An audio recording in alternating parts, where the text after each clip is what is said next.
God bless us, everyone. It's the famous line from A Christmas Carol, the Charles Dickens holiday classic. It's also a tradition here at Centerville Elementary to hear it performed by 5th graders each December. Until this year. This year's play canceled after 40-some years.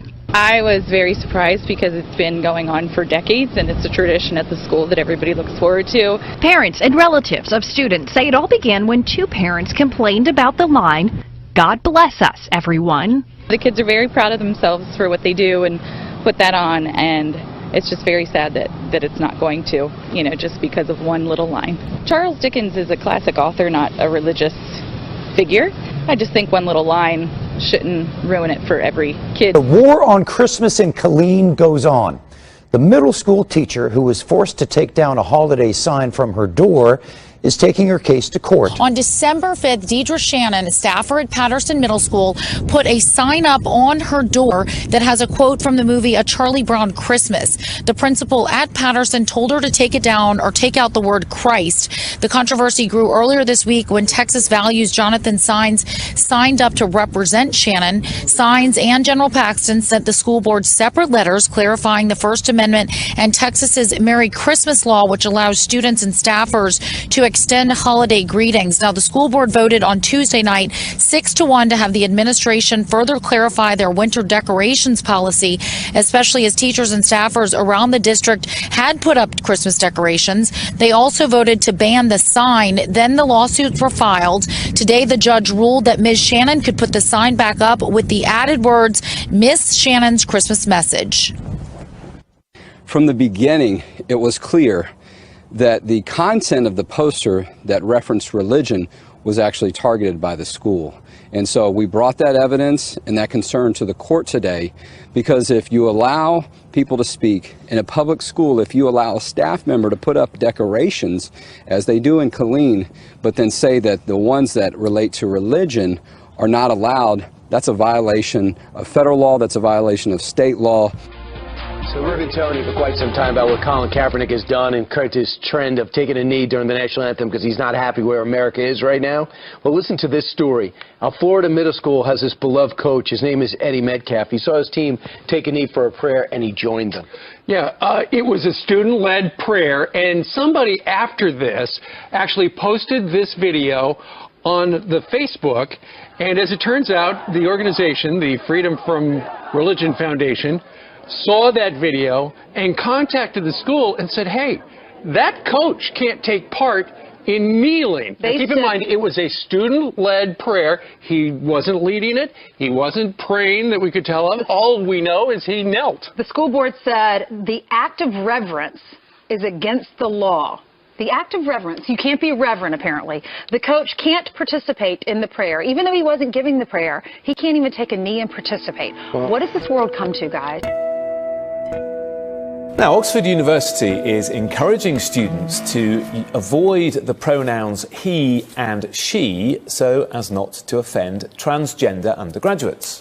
And the Mayor of London says that he's considering scrapping the use of ladies and gentlemen when announcements are made on buses and tubes. Emily, Oxford University, students there are saying that he and she is fine, but for a trans person, Z might be an option. What do you think of that? Well, I mean, it's sort of quite interesting because I think the article or kind of the story has shown that people should be using Z kind of as a replacement for he or she completely, which I think is just a kind of another mad kind of example of the craziness which happens on campus. It's actually quite narcissistic to suggest that kind of as one group of people should kind of impose their ideas, their language.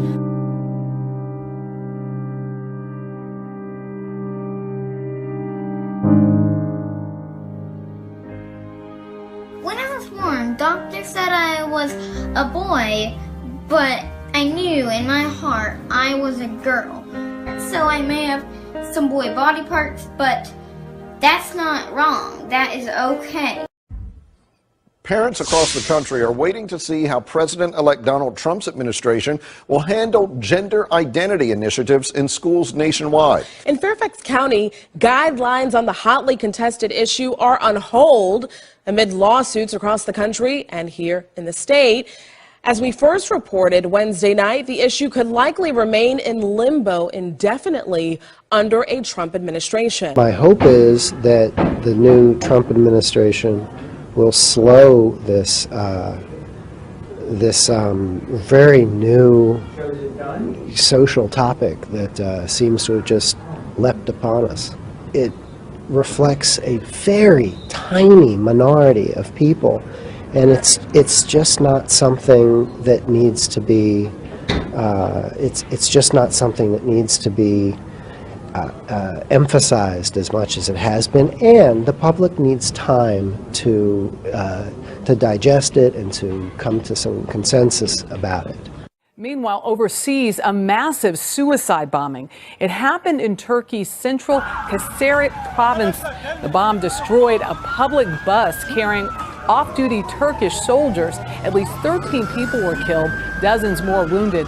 Officials say they believe they know who's responsible. Several people have been taken into custody who are associated with the PKK, a Kurdish militant group. Meanwhile, an Indian Army convoy has come under attack in Indian-controlled Kashmir, leaving 3 soldiers dead. A defense spokesman has blamed the attack on what he called militants, adding that a search operation has been launched to find those responsible for the deadly attack. According to Indian officials, the soldiers were ambushed on the outskirts of Srinagar. Now, the violence in the Kashmir region has chilled ties between India and Pakistan. India blames Pakistan for sending fighters and material into the Indian-controlled Kashmir. Pakistan has repeatedly denied any involvement, saying New Delhi must agree to talks to resolve the future of Kashmir. Austrian police scour train cars and tracks looking for migrant stowaways. They say they're trying to stem the flow of illegal migrants after a man and woman from Eritrea hidden on a train were crushed to death earlier this month. Austria's Tyrol province has been a way station for migrants headed for Western Europe. They've been braving freezing temperatures to hitch a ride across the Alps to Germany. Officials say they're trying to prevent another disaster after 71 dead migrants were found locked in a bus in August 2015. But Austria has cracked down hard on illegal immigration, helping to shut down the so-called Balkan route used by refugees fleeing war. That's pushed many of them to take the more perilous journey in flimsy boats across the Mediterranean, where thousands have perished this year alone. The leader of Iran's Islamic Revolution has urged Muslims to unite in order to deal with the maladies facing the Muslim world. The leader said that if Muslims remain united, neither the U.S. nor the wicked Zionist network will be able to hold them in their clutches. Ayatollah Khamenei underlined the UK-style Shiism and the U.S.-style Sunnism are both used to pit Muslims against one another. Later in his remarks, Ayatollah Khamenei took a swipe at Britain, saying that the country brazenly calls Iran a threat to the region, while the UK itself has always been a source of evil and misery for Middle East nations. Now, senior Palestinian officials warned U.S. President-elect Donald Trump against moving the American embassy to Jerusalem Al-Quds. Secretary General of the Palestine Liberation Organization, Saeb Erekat, warned of the potential outcome of moving the embassy and said that the move will destroy prospects of peace with Israel. Erekat's remarks came a day after Trump announced his decision to nominate David Friedman as U.S. ambassador to Israel.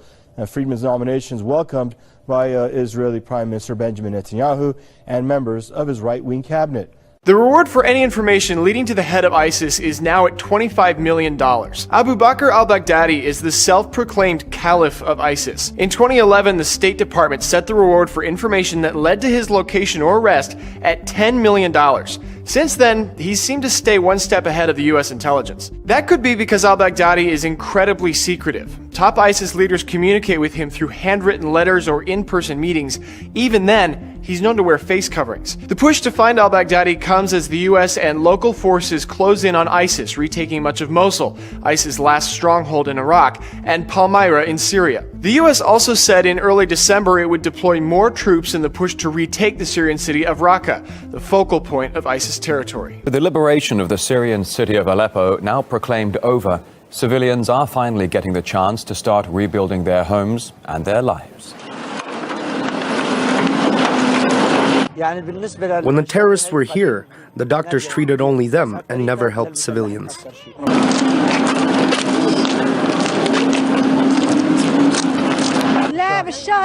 They gave us food only once a month. They took the rest for themselves.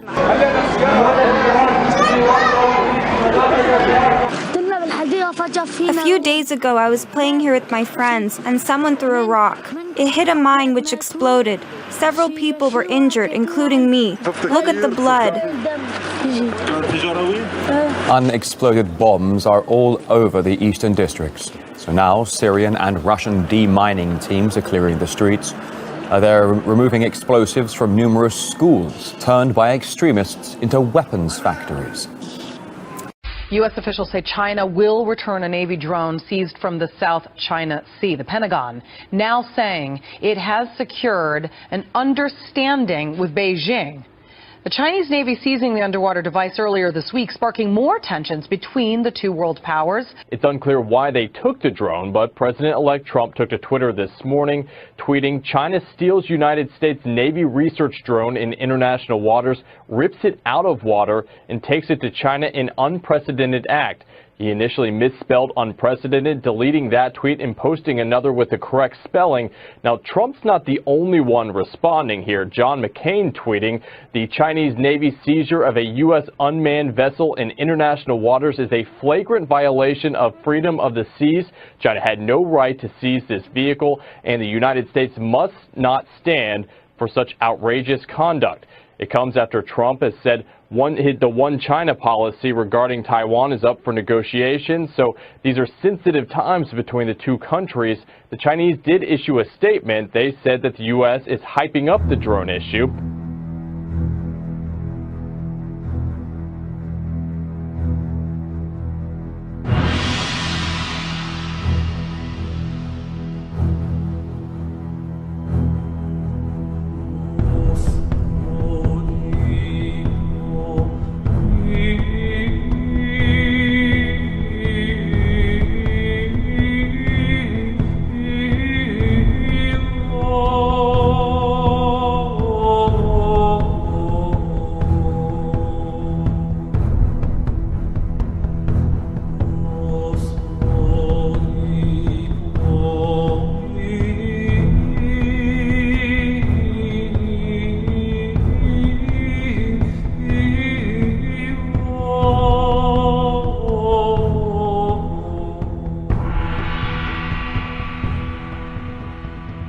US President Barack Obama has held his farewell media conference, during which he spoke a lot about relations with Russia and Vladimir Putin. His remarks were mostly negative this time, but Russia is a topic that Obama seems to keep changing his mind about.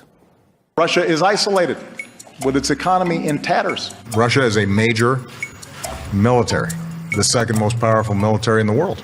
Russia is a regional power. Russia is an important country. It is a military superpower. They are a smaller country. They are a weaker country. Their economy doesn't produce anything that anybody wants to buy except oil and gas and arms. It has been over a month since the U.S. election, but it seems some Democrats are refusing to admit defeat to President-elect Donald Trump. His opponents have tried many tactics to overturn the result, from blaming the FBI to demanding a recount. Obama seemed so cheerful and supportive back in November. My team stands ready to accelerate in the next steps that are required to ensure a smooth transition. So how exactly have the Democrats been preparing for the Oval Office to change hands? Let's review the last month or so, shall we? First, there was explosive panic and racial vitriol. I'm hearing about a nightmare. They're afraid of, how do I explain this to my children? This was a white lash. And then the streets filled with protests.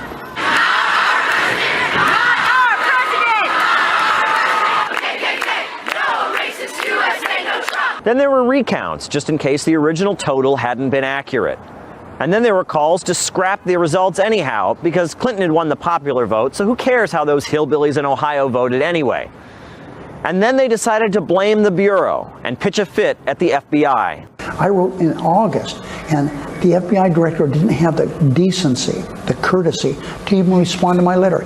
Some folks started thinking that it seemed like rigging the elections was too big of a task for a single renegade federal agency. So the story shifted.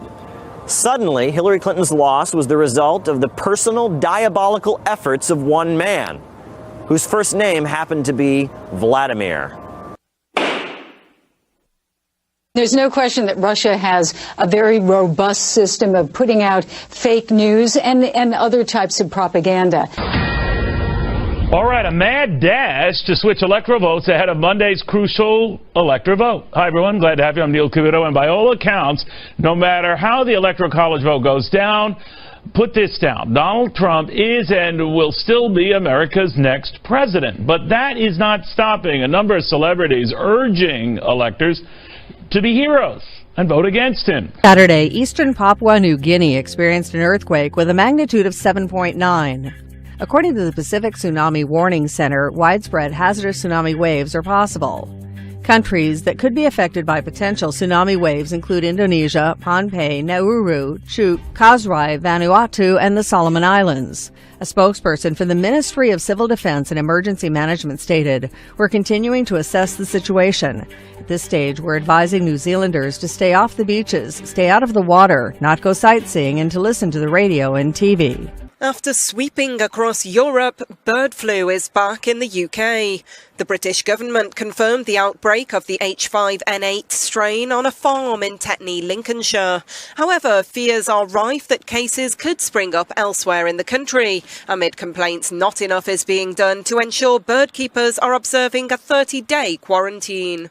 Now to a remarkable discovery in the Pacific Ocean off California. This is a chimera, also known as a ghost shark, and it's the first of its kind ever filmed in the Northern Hemisphere.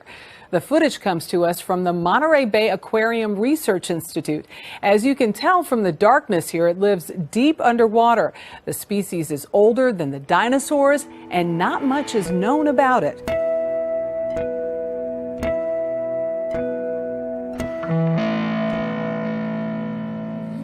佛谷新区张家畔村坠落一不明物体，物体坠地即发生自燃。据现场目击者提供视频及。You'll find a surplus of smiles at the Front Street Animal Shelter, thanks to a not-so-secret Santa. Hi, sweetie. Kim Pacini says it all began with a simple idea. I couldn't believe that there was 1,000 animals here that were waiting for adoption, and I said, well, then I'm going to sponsor to empty the shelter. She posted this video to Facebook announcing her plan to cover the $20 adoption fee for every animal for the entire month. It went viral overnight. The next morning, there was 250 people out here. The lines haven't let up since. In just the first 2 weeks, nearly 600 animals found new homes. You want to give him another hug? Including this dog named Mello. Good boy. We've been thinking about getting a dog, but that really pushed us over the edge to come and bring a dog home. The response has been so overwhelming, other area shelters are now bringing their animals here to meet the demand. It's been like a month of Black Friday. The beauty of it is they're not going out to buy a TV or a game system. They're here to save lives. Thank you. You're so welcome. Kim says she never dreamed her idea would lead to so many adoptions. You're so lucky.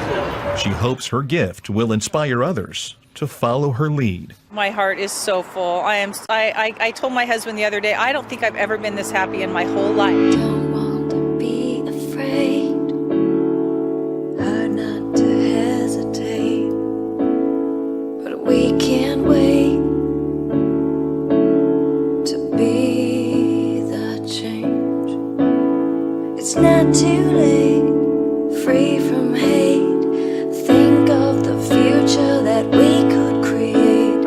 Face the fact